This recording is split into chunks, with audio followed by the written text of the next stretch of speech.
আমি রেবেকা সুলতানা, আমি এমনি ডায়েটিশিয়ান হিসেবে আছি সোশ্যাল ইসলামিক হসপিটালে, আপনাদের সুভাষচন্দ্র টাওয়ারের পাশে সেটা।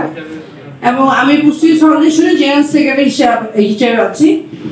এবং আজকের প্রোগ্রামটা পুষ্টি ফাউন্ডেশন থেকে। পুষ্টি ফাউন্ডেশন হচ্ছে বাংলাদেশের যে সকল পুষ্টিবিদ এবং ডায়েটিশিয়ান হসপিটালে কাজ করছেন এবং মাঠ পর্যায়ে কাজ করছেন, সব জায়গাতে আমরা হচ্ছে এই চাকরির পাশাপাশি ফ্রি সেবা দিচ্ছি, যেটা কিনা আপনারা যেমন হচ্ছে যে আমাদেরকে পেটে গেলে হসপিটালে যেতে হয় বা আমাদেরকে চেম্বারে ভিজিট করতে হয়, সেই জায়গাতে আসলে সবার যাওয়ার সুযোগ হয় না।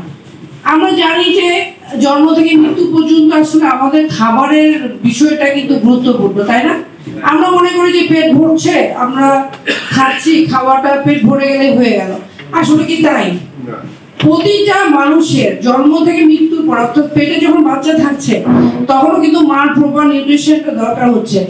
এই বাচ্চা যখন বড় হচ্ছে তখনও কিন্তু দেখা যাচ্ছে যে নিউট্রিশনের মাধ্যমে বড় হয়ে আমরা একটা সময় যাই যখন আমাদের গ্রোথটা থেমে যাচ্ছে, তখন কিন্তু আমরা আবার অতিরিক্ত কিছু খাবার খাওয়ার কারণে অসুস্থ হয়ে যাচ্ছি।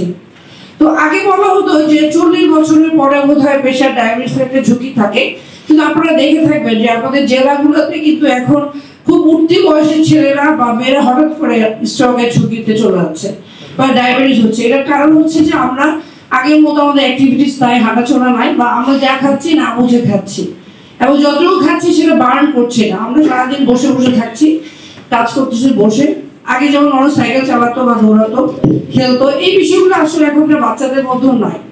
এবার আমাদের এখানে যারা আছেন তারা কি আসলে সবাই জানেন কারো কি প্রেশার আছে কিনা বা হয়েছে আমরা জানি না, বা ডায়াবেটিসে কখনো চেক আপ করতেছিলাম না বা করা উচিত কিনা জানি না।